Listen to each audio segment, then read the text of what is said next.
serious? What is a seemingly normal photo that has a disturbing backstory? Attention, serious. Tag notice, jokes, puns, and off-topic comments are not permitted in any comment, parent or child. Parent comments that aren't from the target group will be removed, along with their child replies. Report comments that violate these rules, posts that have few relevant answers within the first hour, and posts that are not appropriate for the serious tag will be removed. Consider doing an AMA request instead. Thanks for your cooperation and enjoy the discussion. I am a bot, and this action was performed automatically. Please contact the moderators of this subreddit if you have any questions or concerns. This photo sent chills down my spine. Woman and her dog on a walk in the countryside. The woman is Myra Handley. The man who took the photo was Ian Brady. Tortured and murdered 6 children in the 60s. Everyone in Britain knows who they are. Woman and her dog. Edit. Forgot to add, in the pic she is crouching over the grave of their 12-year-old victim John Kilbride. Not really a picture, but this meme. I went to high school with this guy. About 2 months prior, 2 women, 18 and 36 years old, went missing after a St. Patrick's Day party. This guy had been sharing posts to help find them. A week or so after he shared this meme, he was arrested, along with a few others, for kidnapping and murdering the women. They were in his custody and still alive at the time he made this post, according to official police timelines. Edit. Redundancy. Edit. To clarify, the woman went missing in March and this dude, plus a couple friends, held them captive in a trailer for 2 months, while police were searching. After 2 months of being detained, the women were killed. This meme looks to be posted either the day of or days before he killed them. A picture of Jeannie doing tests.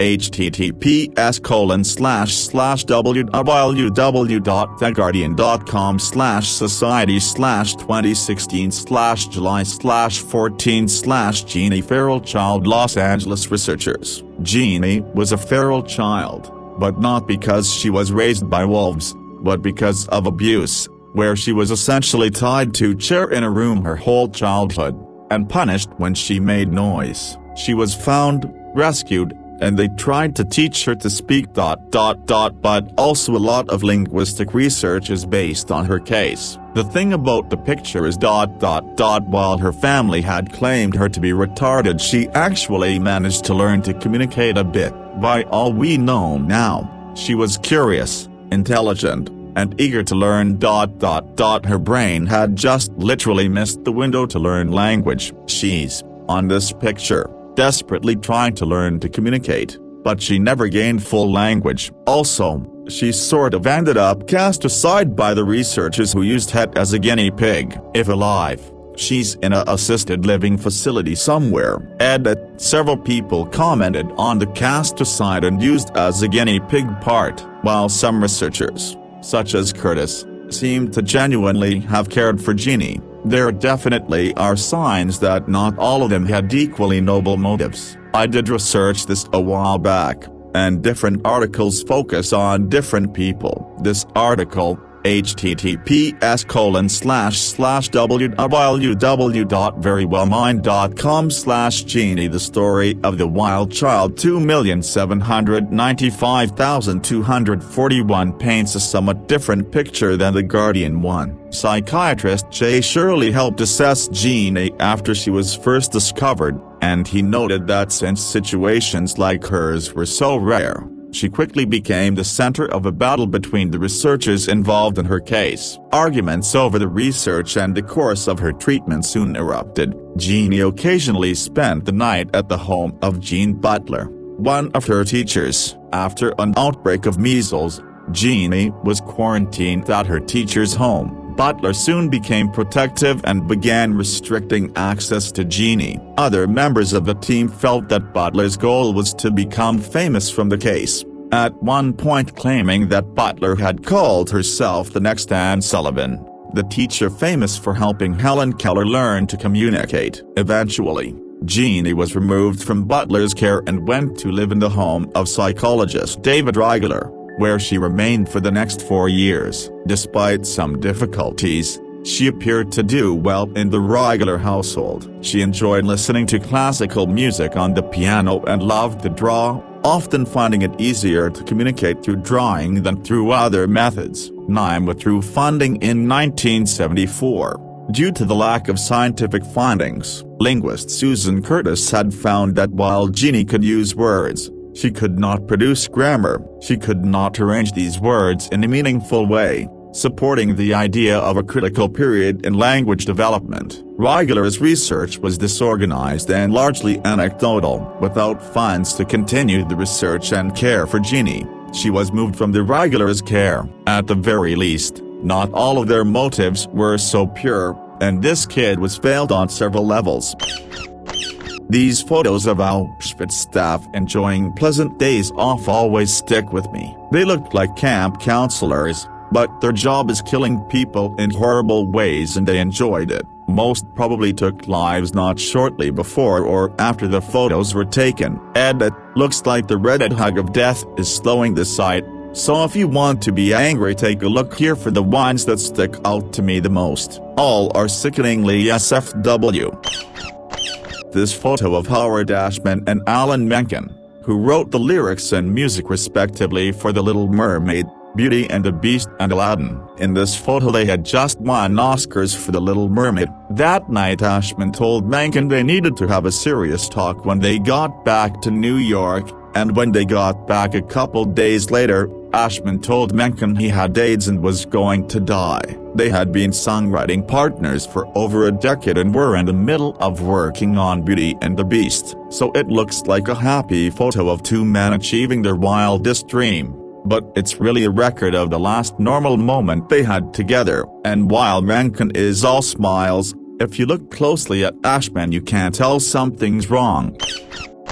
I'm from Belgium, and every Belgian know about this photo of Julie and Melissa. Worst is, I'm from the small city where that happened. I was born barely 20 days after that happened. Here's the wiki. In 1995, the two young girls aged 8.5 and 9 years old disappear. Their bodies are found 1 year later, buried 4 meters deep. They were abducted and kept in Mark Dutroix's basement. He fed them himself and raped them. Mark Dutroix got arrested for stealing a truck, which got him 4 months of prison. During that time he tasked his wife and an accomplice, Bernard Weinstein, which Mark murdered later, with feeding the girls, which she did not dare to do. She only fed her dogs and left the girls to starve. When Mark Dutroix got out of prison, the girls were sat on raw planks by the floor. One of the girls told him that she hadn't drunk anything in 4 days. He made both girls drink a glass of water,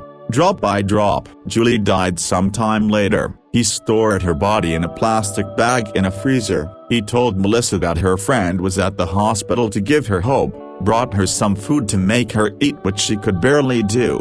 He went to bed, and when he woke up, Melissa was dead. He then proceeded to bury them in his backyard. Unfortunately, those two girls aren't the only ones that guy raped and murdered. He's still in prison to this day, and I hope he never comes out. A survivor? On the deck of the Ms. Estonia, after it capsized in a storm, killing 852 of the 989 people on board. Here is the story of what happened in the few minutes in which the ship sank. Survival that night was a very tight race, and savagely simple. People who started early and moved fast had some chance of winning. People who started late or hesitated for any reason had no chance at all. Action paid, contemplation did not. The mere act of getting dressed was enough to condemn people to death, and although many of those who escaped to the water succumbed to the cold, most of the ultimate winners endured the ordeal completely naked or in their underwear. The survivors all seem to have grasped the nature of this race, the first stage of which involved getting outside to the Deck 7 promenade without delay. There was no God to turn to for mercy. There was no government to provide order. Civilization was ancient history. Europe a faint and faraway place. Inside the ship, as the healing increased, even the most primitive social organization, the human chain, crumbled apart. Love only slowed people down. A pitiless clock was running. The ocean was completely in control. This picture of a bed in a child's room. Sad story of a missing 4-year-old later found dead from asphyxiation wedged at the foot of her bed between mattress and frame. You can barely make out the little bulge of her body in that pic, but you can. The picture of the bed ran on the news and the mom did interviews while sitting on it. There's more graphic pics of what it looked like with the blankets removed and the body uncovered, but I'm gonna go ahead and not link that. Her body wasn't found after professionals and dogs searched the room. It was found once the smell got bad enough. Also, I'm pretty sure I read someone slept in the bed during that time, but not sure on that. Edit. Some are disagreeing with my final sentence because there were some engineers concerned about the foam during launch who thought additional photographs should be taken to confirm any damage or lack thereof, which were not in fact taken. I'm still standing by my statement because while this was definitely a flaw that NASA management downplayed any potential risks, there's no evidence that anyone knew the thing was gonna burn up on re-entry or that this was a potential motor failure. And it's more like they should have had methods in place to see this was a serious potential risk. More info here. Even if they had, there are serious questions as to whether the crew could have been saved, because real life is not a Hollywood film. NASA concluded in 2003 it wasn't possible, and even the best potential plan sounds pretty wild. Link with more info. This photo always gets to me somehow. Just a couple of astronauts posing in zero gravity, happy to have such an incredible opportunity, like astronauts often do. Meanwhile, they have no idea that their space shuttle is irreparably damaged, and in fact will be dead in a few days during re-entry, which was considered safe until then. It's the crew for Columbia, for those who don't know, whose tiles were damaged during the launch of the shuttle into space by foam. No one knew how bad the damage was until it disintegrated. Edit. Some are disagreeing with my final sentence because there were some engineers concerned about the foam during launch who thought additional photographs should be taken to confirm any damage or lack thereof, which were not in fact taken. I'm still standing by my statement because while this was definitely a flaw that NASA management downplayed any potential risks, there's no evidence that anyone knew the thing was gonna burn up on re-entry or that this was a potential motor failure, and it's more like they should have had methods in place to see this was a serious potential risk. More info here. Even if they had, there are serious questions as to whether the crew could have been saved, because real life is not a Hollywood film. NASA concluded in 2003 it wasn't possible, and even the best potential plan sounds pretty wild. Link with more info. This photo of a scuba diver. What you're seeing is a normal photo of a scuba diver, but in the background you can see another diver behind them booking it for the ocean floor, and on the right-hand side of the image, there's a prone figure, Tina Watson, about 100 feet underwater, unconscious or likely already dead. Tina was visiting Australia on her honeymoon with her new husband Gabe Watson, also a diver, who convinced her to get certified despite Tina being very nervous and uncomfortable underwater, during an open ocean dive that was far too advanced for her limited experience. Tina experienced an equipment malfunction and drowned. Her husband Gabe is, at best, an arrogant, incompetent, lying piece of shit who exaggerated his abilities as a certified rescue diver and was unable to save his wife when she began exhibiting signs of distress. At worst, he's a cold-blooded murderer who deliberately shut off her air supply until she passed out and then allowed her to drown. He gave 16 differing accounts of the incident, which occurred shortly after he requested that Tina make him her sole life insurance beneficiary. On the advice of her father, Tina didn't change her policy, but she told Gabe that she had. After being charged with Tina's murder, Gabe pleaded guilty to manslaughter and was sentenced to 4.5 years in prison. His sentence was suspended after only 18 months. He is now back in Alabama. Whatever you believe happened beneath the surface, the photograph is chilling. Wikipedia, Dateline coverage, case file podcast episode, edit, words, links.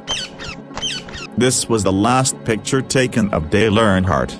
It's weird because the race was televised and 10-15 million people were watching at the time. But this is the last one that shows him as a person and not just a car. This is a replay of the crash along with an onboard roof. He didn't have an onboard camera view, and the half-speed doesn't do justice as how hard and fast it was hitting the wall head-on at 190 miles per hour. He was the face and living legend of what was the second most popular sport at the time, and 20 years later fans who were watching at the time still haven't gotten over watching their hero die live on TV. Edit. I appreciate that this is bringing up a lot of memories. I really got introduced to death by being a NASCAR fan, but fortunately since this accident nobody has passed away since, including from this, which happened in the same race 19 years later. The replays at the end are still hard to watch and legit gave me the same anxiety Dale gave me until they announced he was stable like 2 hours later. The Lady of Silence, Juana Barraza, former luchadora and serial killer. She strangled old ladies by pretending to work for the government. Sad story. She was sold to some dude as a sex slave for 3 beers when she was 12 until her stepdad found her at 17. Ended up with 4 failed marriages and 4 kids and worked doing odd jobs as a laundress or cleaner or something. Then started killing and robbing old ladies if they pissed her off cause they reminded her of her abusive mom. Sad and fucked up story. This looks like a stock photo of a violin. The instrument in that picture is the Hartley violin. It was owned by Wallace Hartley, the bandmaster and lead violinist on the Titanic. It was the one he carried with him on the night the ship sank. Survivors reported seeing Hartley and his band on the deck of the ship during the sinking, playing to calm passengers as they boarded the insufficient lifeboats. This is the exact instrument he played. Hartley and every member of the band died in the sinking. We have his violin because at some unknown point before his death, Hartley tucked the violin back into its monogrammed case for safekeeping. That's how it was found, floating in the debris field, by one of the ships sent to recover bodies from the wreck. They were able to identify it as Hartley's because of an engraved brass plate, and it was returned to his fiancée, who kept it until her death. Her family authenticated it and sold it for $1.6 million to an organization that collects Titanic artifacts. This photo was of Angeles Rawson coming back from the gym to her apartment minutes before she was kidnapped, raped, strangled to death, and thrown in a trash bag to hide any evidence. The killer ended up being her apartment block storeman, who ended up being sentenced to life in prison. It made big waves when the murder happened in Argentina back in 2013. John Edwards Robinson. This photo, John Edwards Robinson, yellow sweater, is holding baby Tiffany, whose mother he murdered the day before. He gave baby Tiffany to his brother, saying she was adopted. His brother, along with Tiffany, didn't find out the truth for 15 years. The leading image on Franklin Delano Floyd's Wikipedia page, a father and his daughter posing for a family photo. In actuality, the little girl is Floyd's stepdaughter, Suzanne Marie Chevakis, who he'd kidnapped around 1974, when Suzanne was under 10 years old. He would go on to raise her as his daughter, putting her through high school under several pseudonyms, then have a son with her, Indiana 19881, and marry her in 1989, under the name Tanya Hughes. By 1990, Tanya, Suzanne had decided to leave Floyd, and take her son, Michael, with her. In April of that year, she was found beaten and bruised on the side of a highway, and subsequently died in hospital. Michael went into foster care and was adopted by a loving family, only to be kidnapped by Floyd in 1994 and to never be seen again. Floyd was arrested in late 1994. The news about his late second wife being his kidnapped stepdaughter didn't come out until 2014. Someone rightly pointed out that Michael is not Floyd's biological son. This was only discovered when DNA testing was performed as part of Michael's adoption in 1994, when he was 4 or 5 years old. Presumably, up until that point, Floyd had reason to believe he was the biological father. Photos of his were found that depicted sexual exploitation of Suzanne Tanya from the age of 4.